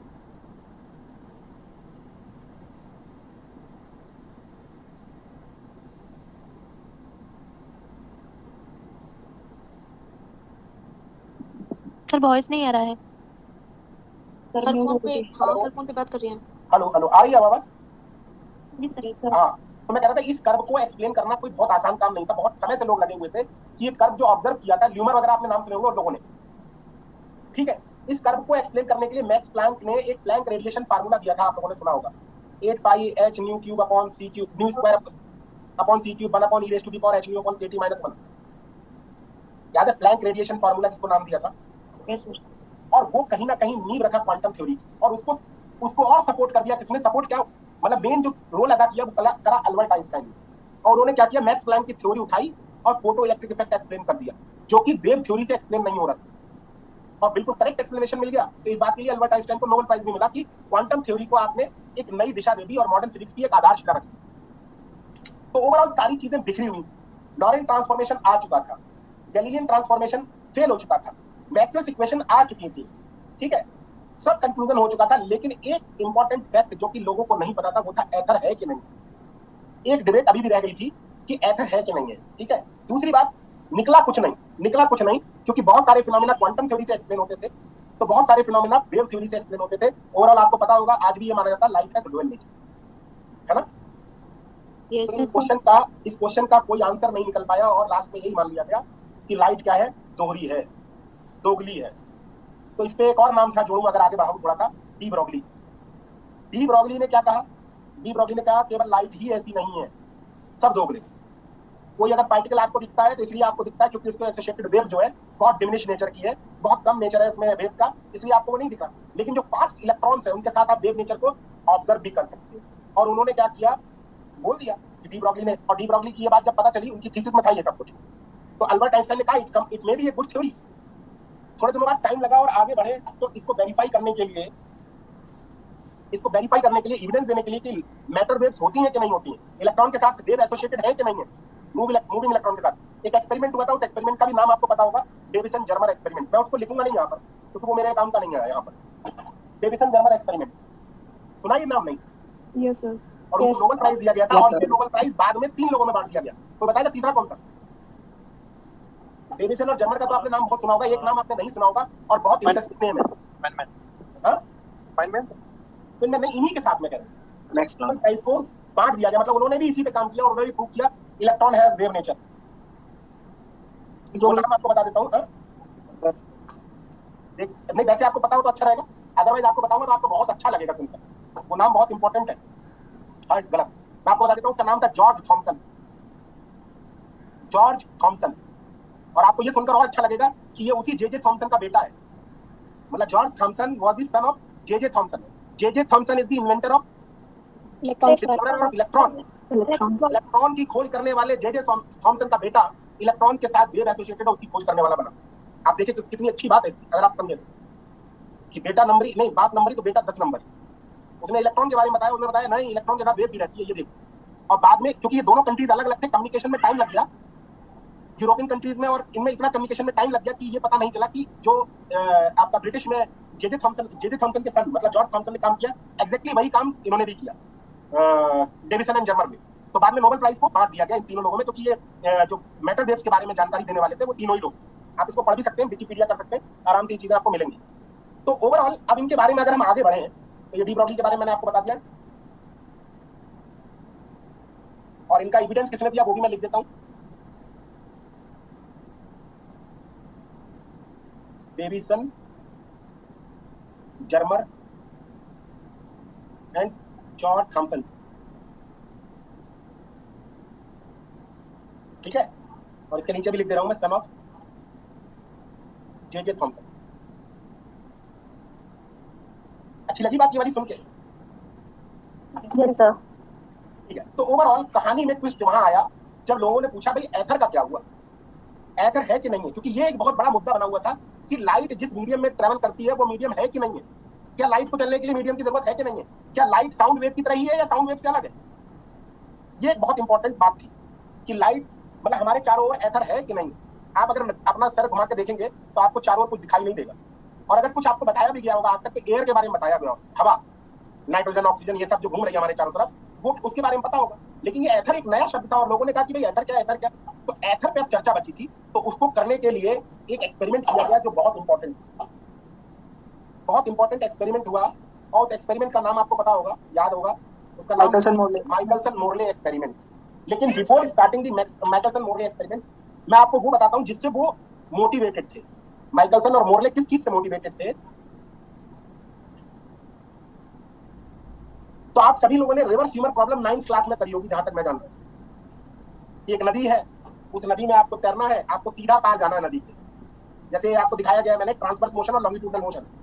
आपको अगर ट्रांसवर्स डायरेक्शन में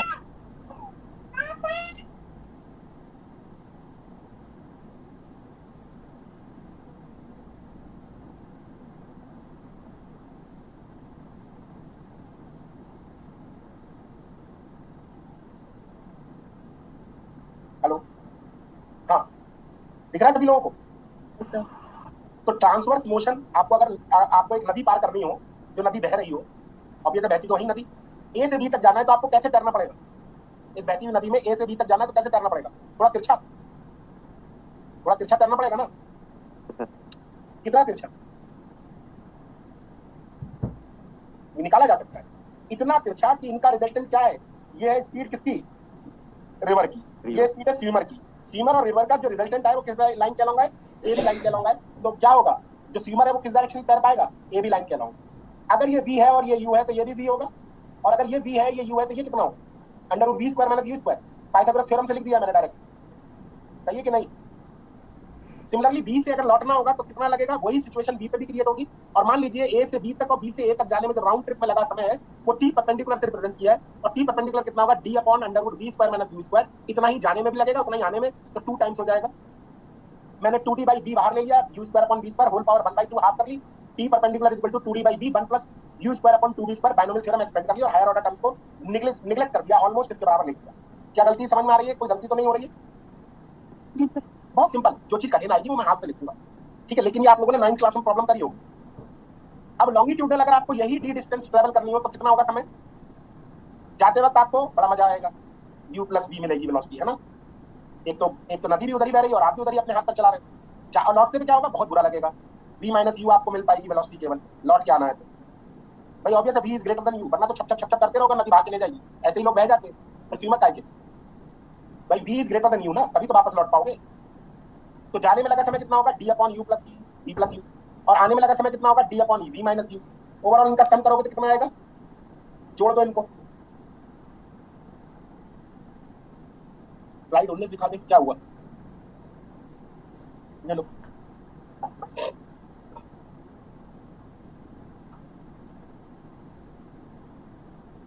अब आगे बढ़े। हाँ, तो t पैरेलल कितना हो जाएगा? d upon u square plus u square minus v square. LCM लोगे 2b आ जाएगा ऊपर, सही है कि नहीं सही है?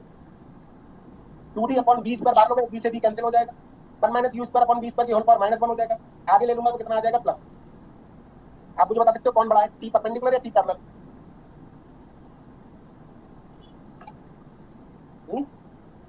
पैरेलल पैरेलल बड़ा है, इसका मतलब कौन पहले लौट आएगा?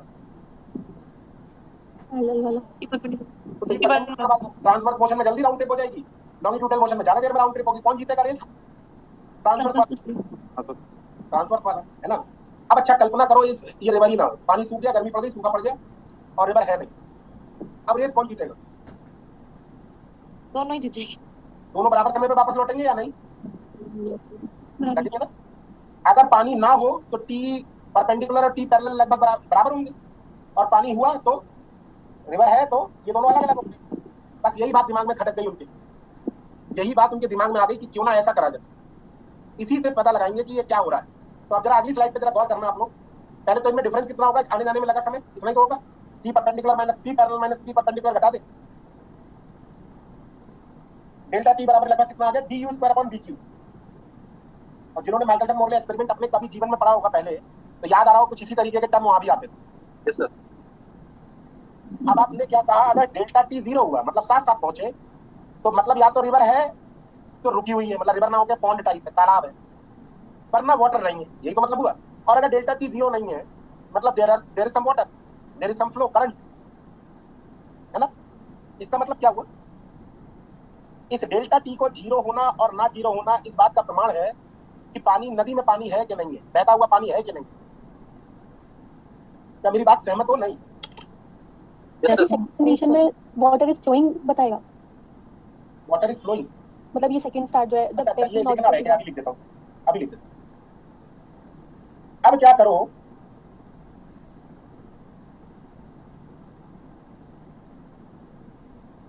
अभी लिख देता हूँ, बताइए। वाटर इज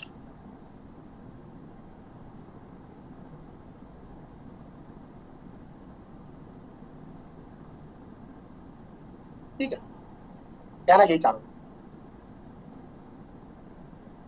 ठीक है। अब तक मैं आप लोगों को उनकी अभी बताऊंगा, ठीक है। आगे बढ़े, ये स्लाइड पे कुछ पूछना है तो पूछ लो। ये सब मैं स्किप कर सकता था, पता है, लेकिन मुझे ऐसा लग रहा है कि अगर मैं स्किप करूंगा शायद आप लोग इस वाली बात से हमेशा के लिए दूर हो जाओगे। भले ही आप लोग कभी जीवन में पढ़ो ये सब चीजें दोबारा, जब आप दूसरों को पढ़ाने के लिए पढ़ोगे, लेकिन मुझे लगता है मैं आपको बताऊंगा तो आप लोग अपने स्टूडेंट्स को जरूर बताओगे ये सब बातें, तो वो आपकी बात भी ध्यान से सुनेंगे।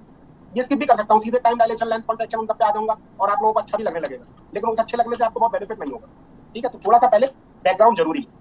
सर इसमें टी परपेंडिकुलर ग्रेटर देन होगा ना टी पैरेलल से? कैसे? आपने बताया ना कि अगर वो जाएगा तो टर्न जल्दी ले लेगा, लेकिन टी पैरेलल में अपोजिट ऑफ रिवर में टाइम लगेगा उसको। तो क्या कह रही हो आप, टी परपेंडिकुलर ज्यादा है या कम? ज्यादा है, मैं ये पूछ रही हूँ सर। कहाँ ज्यादा है? अरे जो जल्दी टी लौटेगा हाँ जी हाँ जी आप लोग ज्यादा समय से वो सोच रहे हो जीत जाएगा, ये रैंक की तरह है, ज्यादा आएगी तो अच्छा नहीं होगा, ठीक है। यहाँ तक बात। Yes sir. माइकलसन ने क्या किया, माइकलसन मोरले एक्सपेरिमेंट में क्या हुआ वो देखो। सेम चीज से मोटिवेटेड थे, उन्होंने क्या किया, उन्होंने सोचा रिवर को तो मान लेते हैं जैसे एथर है, ठीक है।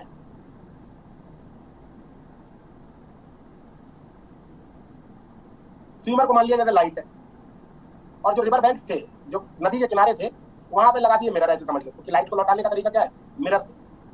और जो रेफरी है, रेफरी मतलब जो आप डिसीजन ले रहे हो कौन जीता कौन हारा, उसकी जगह पे एक लगा दिया डिटेक्टर, क्योंकि ऑब्वियस है समय कैलकुलेट करना डिटेक्टर में बता पाएगा ना ये बात। मतलब समझ रहे हो मैं क्या कह रहा हूँ। यहाँ पे 2 बीम बना ली लाइट की, देखो क्या किया, कैसे किया। इसका मतलब लाइट की एक बीम से 2 बीम बना लो, है ना, परपेंडिकुलर बीम्स। ये देखो कुछ इस तरीके का, देखो ये पिक्चर, ये जो नीला नीला दिख रहा है बादलों जैसा, ये एथर है मान लीजिए, कुछ होएगा तो ऐसा ही तो होएगा। और ये सन जैसा जो दिख रहा है ये बेसिकली सोर्स है, लाइट सोर्स से बीम निकली, स्प्लिटर लगा दिया एक स्लिट टाइप, और स्लिट से क्या हुआ। अच्छा किसी ने एमएससी में एक्सपेरिमेंट किया है माइकलसन मोरले एक्सपेरिमेंट या माइकलसन इंटरफेरोमीटर? Yes sir. तो कुछ ऐसा याद होगा, पिक्चर भी होता था, है कि नहीं? यस सर, ऐसे ही सर बॉक्स के अंदर रहता था। बॉक्स के अंदर ऐसा ही होता था, हाँ। तो लाइट गई, आप लोगों ने न्यूटन रिंग वगैरह भी करा होगा, इसी तरीके का न्यूटन रिंग भी होता था। उसके बाद यहाँ पे ग्लास असेंबली लगी होती थी, एक प्लेट लगी होती थी, उसके ऊपर एक प्लेनो कॉन्वेक्स लेंस लगा होता था। समझ रहे हो मैं क्या कह रहा हूँ। यहाँ पे एक प्लेट लगी रहती, यहाँ पे प्लेनो कॉन्वेक्स लेंस, और यहाँ पे कैमरा लगा होता है जिसके थ्रू आप देखते थे। तो ऐसा ही होता था, एक बीम आई, स्प्लिटर लगा हुआ है एक तरीके से 45 डिग्री पे, इससे पार्शियली रिफ्लेक्ट हो गई, पार्शियली रिफ्रैक्ट हो गई। सामने मिरर लगे हुए समान दूरियों पर, डी दूरी पर, और इससे मिरर से लौट के आई लाइट, और लाइट लौट के आई तो यहाँ पे मुलाकात हुई इनकी, यहाँ पे, और यहाँ मुलाकात होने के बाद कहाँ गई, डिटेक्टर में। अब ये मुलाकात का ये डिसीजन लेगा ये डिटेक्टर कि ये साथ साथ पहुंचे कि अलग अलग, क्योंकि साथ साथ पहुंचना इस बात का इंडिकेटर है कि देयर इज नो एथर और अलग अलग पहुंचना इस बात का इंडिकेटर है कि देयर इज सम ईथ। ये डिसीजन लेगा कौन? ये माइकलसन इंटरफेरोमीटर। ठीक है, अब मतलब यहाँ पे डिटेक्टर था, लेकिन माइकलसन ने एक ऐसा इंटरफेरोमीटर क्यों बनाया जो ये डिसीजन ले पाए? तो देखें आप, वहां पर डेल्टा टी की वैल्यू क्या थी? D u square upon b q. B किसकी स्पीड थी? स्यूमर की। तो यहाँ पे स्यूमर कौन है? लाइट। तो लाइट की स्पीड कितनी है? C q. और लाइट की स्पीड कितनी होती है?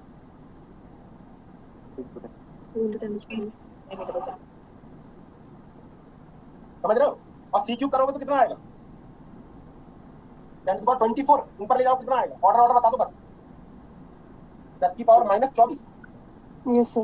कितनी बड़ी बनाओगे टेबल? ये टेबल कितनी बड़ी बनाओगे? 1 किलोमीटर लंबी, 10 किलोमीटर लंबी, 100 किलोमीटर लंबी।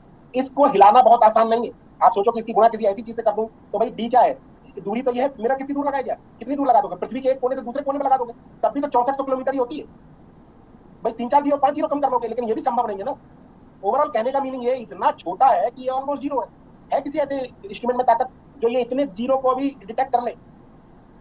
24 बार जीरो लगा के उसके बाद 1 लिख दूं तो क्या पकड़ लोगे? आपको पता है इलेक्ट्रॉनिक ट्रांजिशन भी कितनी देर तक स्टेबल स्टेट्स में रुकते हैं? 10⁻8 सेकंड, 8 सेकंड, इतनी कम देर। और ये तो उसकी भी कहीं गुना कम है। मतलब आप समझ रहे हो कितना छोटा टाइम है? अब आप सोचो, इतने छोटे टाइम जो 1,03,00,000 किलोमीटर की स्पीड से चलने वाला है स्टीमर, इतनी स्पीड से चलने वाला स्टीमर, आपको ये पता लगाना हो ये पहले पहुंचा कौन और बाद में कौन पहुंचा? कोई ले पाएगा डिसीजन? ये कोई स्टीमर वाले थोड़ी है जो आप टीवी में स्लो मोशन करके देख लोगे और पता लगा लो कौन छुआ पहले। ये इतना आसान नहीं, पलक झपकते ही दोनों पहुंच जाएंगे। पलक भी नहीं झपक पाएगी आपकी तरफ। सर इधर जो मीडिया है इसकी वेलोसिटी के बारे में कोई इसकी स्पीड की जानकारी नहीं था। मान लो कितनी होगी? कितनी होगी भाई? कितनी होगी? आपको कितनी महसूस हो सकती होगी? लाइट से बहुत कम। हां, लाइट से बहुत कम। वही तो कैलकुलेट करनी है शायद। नहीं, वो भी निकाली, कई चीजें निकाली इस एक्सपेरिमेंट में, लेकिन हम लोग उस मेजर कंक्लूजन की तरफ जाएंगे।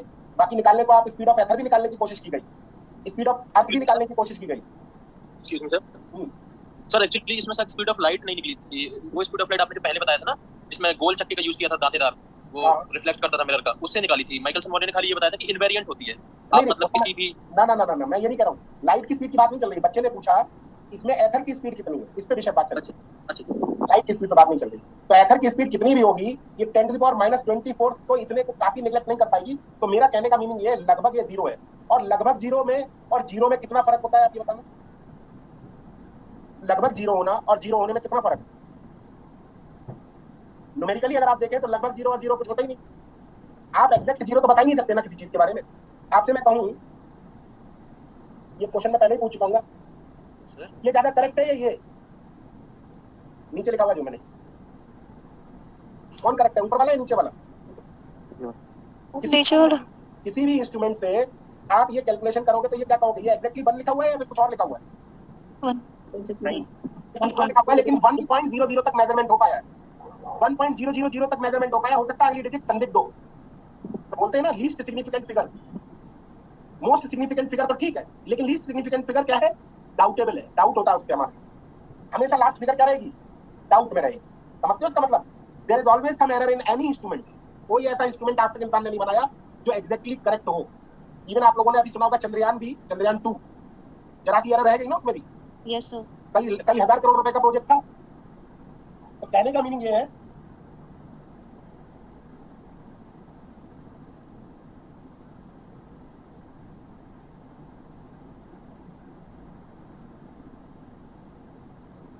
हाँ, तो मैं ये कह रहा था कि एग्जैक्ट जीरो और जीरो में क्या फर्क है? बहुत फर्क थोड़ी है।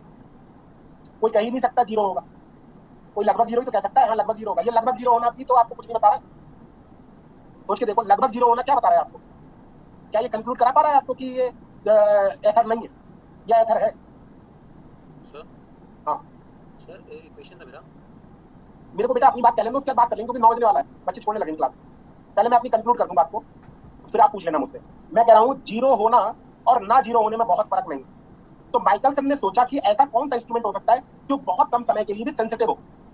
तो चूंकि लाइट की जो पल्स की विड्थ होती है भाई वो 100,000 एंगस्ट्रॉम के ऑर्डर की होती है, और उस ऑर्डर की पल्स को चलने में कितना समय लग जाता है? लगभग अगर देखूं तो कितना समय लग जाता है भाई? 10⁻⁷ दूरी चलने में 10⁸ मीटर पर सेकंड से लगभग 10⁻⁻15। अभी तो मैंने ये मेजर मतलब बताया। इससे भी कम समय को आप मेजर कर सकते हो किससे? Interference phenomena. क्योंकि जरा भी अगर कोई वेव आगे पीछे हुई तो उनके बीच में क्या आ जाएगा? कुछ ना कुछ पाथ डिफरेंस, कुछ ना कुछ फेज डिफरेंस, और अगर कुछ ना कुछ फेज डिफरेंस आया तो इंटरफेरेंस पैटर्न में फ्रिंजेस जरूर दिखाई देंगी। भले ही आपको उसको देखने के लिए माइकलसन इंटरफेरोमीटर की जरूरत पड़े, एक माइक्रोस्कोप की जरूरत पड़े। फिर एक्सपेरिमेंट को किया गया, बावजूद इसके आपको कुछ नहीं मिला। इस एक्सपेरिमेंट को एक टेबल पे सजा लिया गया, टेबल को घुमा घुमा के एक्सपेरिमेंट को किया गया, फिर भी इंटरफेरेंस पैटर्न में कोई चेंज महसूस नहीं किया गया। बहुत प्रिसाइसली एक्सपेरिमेंट को करने की कोशिश की गई, बावजूद इसके यही कंक्लूजन निकला कि कोई इंटरफेरेंस पैटर्न पे चेंज नहीं हो रहा, मतलब इसकी मोशन का कोई फर्क नहीं पड़ रहा।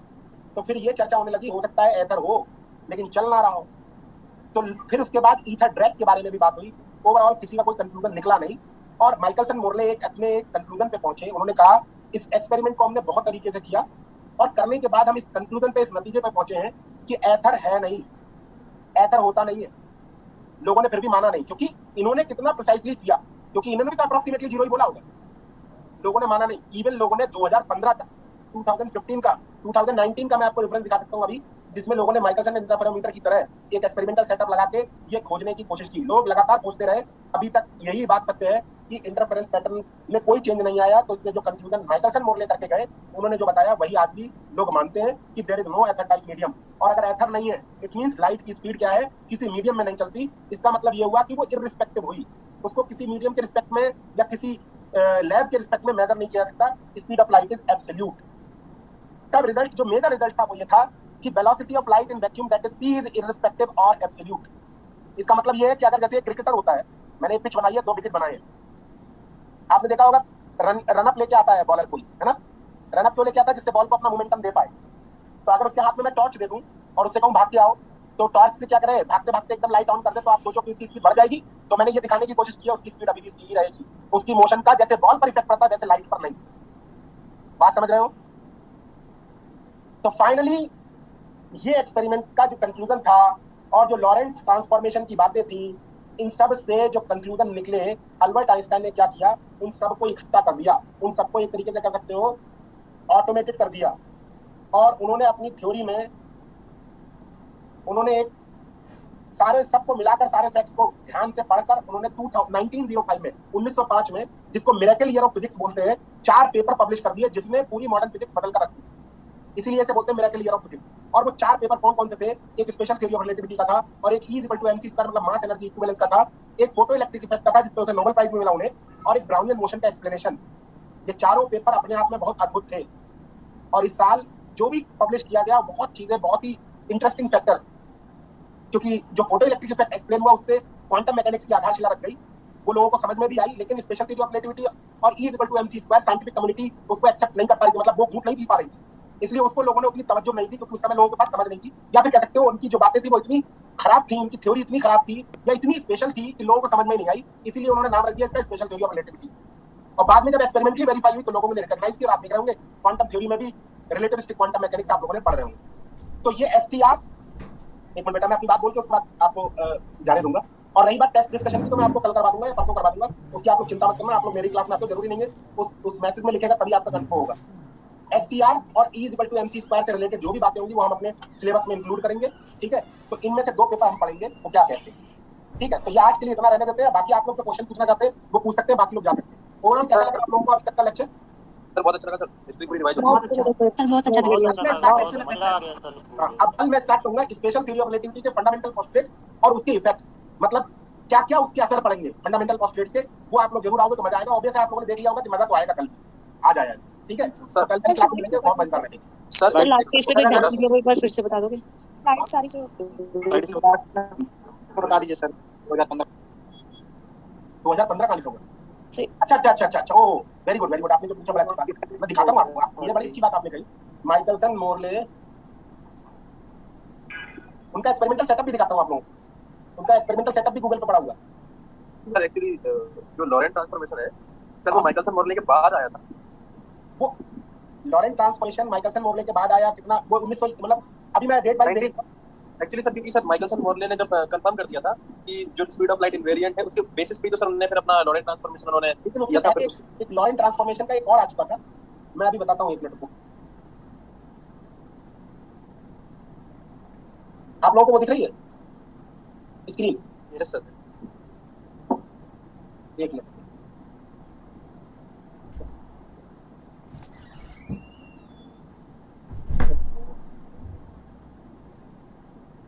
पहले ये देखो आप लोग,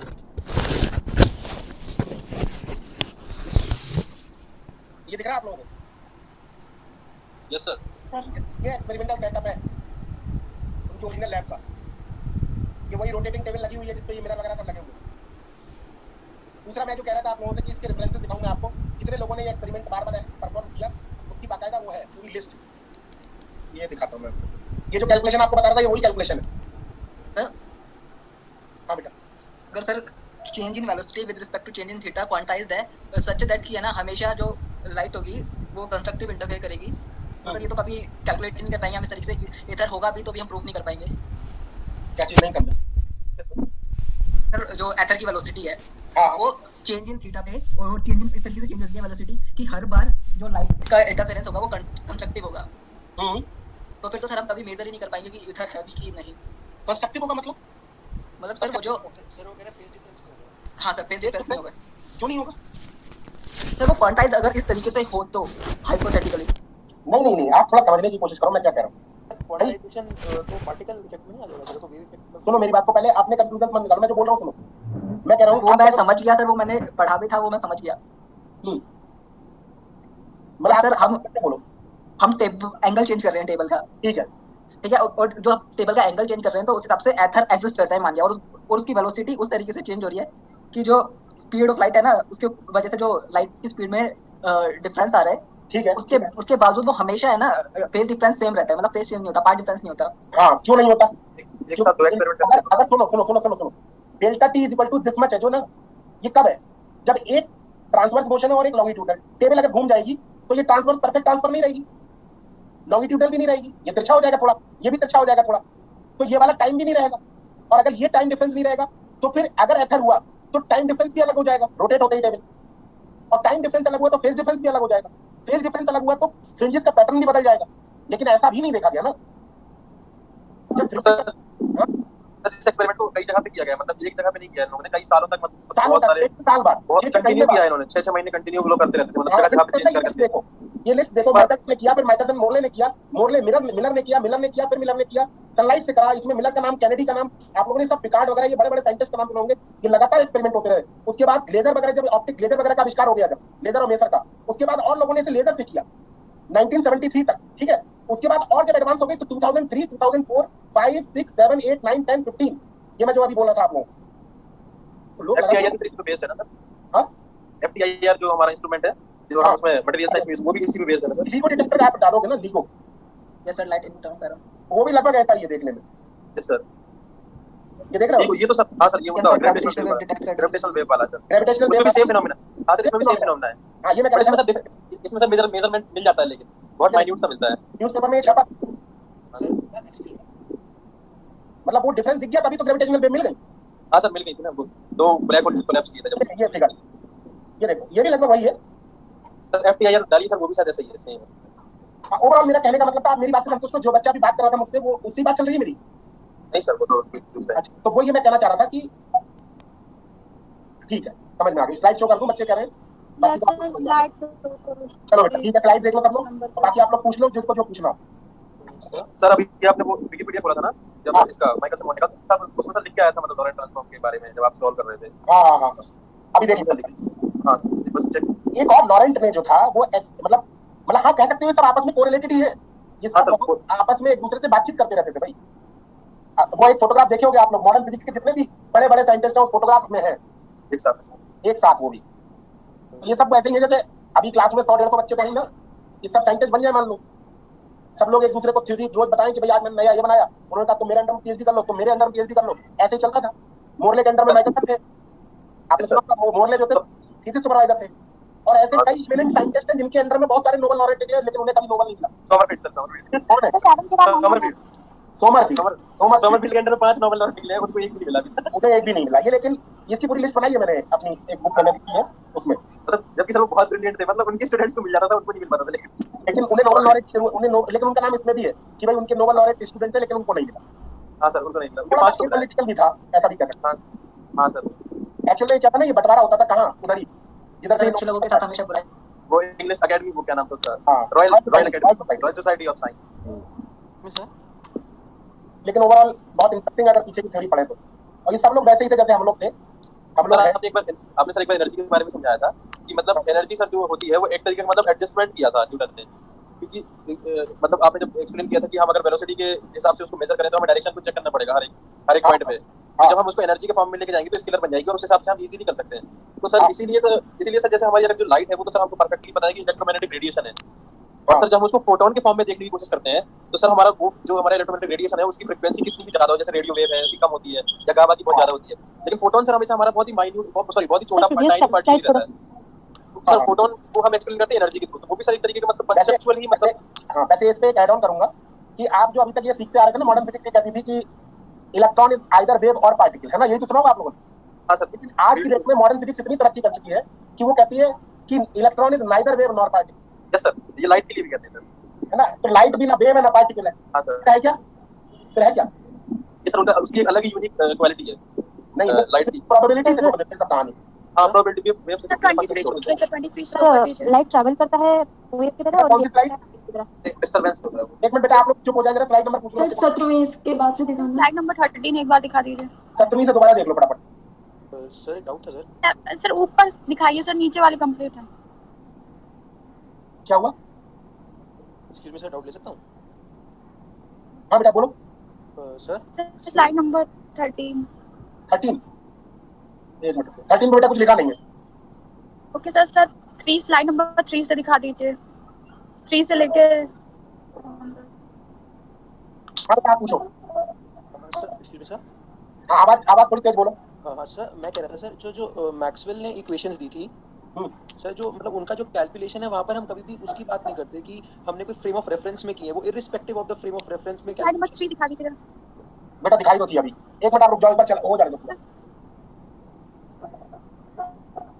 हाँ, irrespective of frame of reference नहीं थी बेटा वो। नहीं सर, इनिशियल जब मतलब जो हम इक्वेशन सॉल्व भी करते हैं तो सर जो लाइट की स्पीड आती है उसमें वो 3 × 10⁸ वो कैलकुलेट करते हैं हम, जो हम कर्ल वगैरह लेके उसको 1/√μ0 उसी की बात नॉट। हाँ सर, तभी से क्लियर नहीं हो गया था कि speed of light irrespective of frame of reference, क्योंकि इलेक्ट्रोमैग्नेटिक फील्ड तो हमने वहां पर फ्रेम की तो बात ही नहीं की थी वहां पे कभी भी। की थी बात, वहाँ फ्रेम की बात की थी। आप एक बार बताओ, जब डेल डॉट बी निकालोगे यस सर। तो डेल डॉट बी कैसे निकालोगे तो I cap del over del X, J cap del over del Z, del Y. तो एक्स वाई जेड पहले निर्धारित करोगे ना कहाँ से मेजर करने। Yes sir. तो बिना उसके कैसे शुरुआत करोगे भाई? तो उन्होंने भी वैसे ही किया था। ओके। तो ऐसा मत कहो कि उन्होंने बिना उसके किया।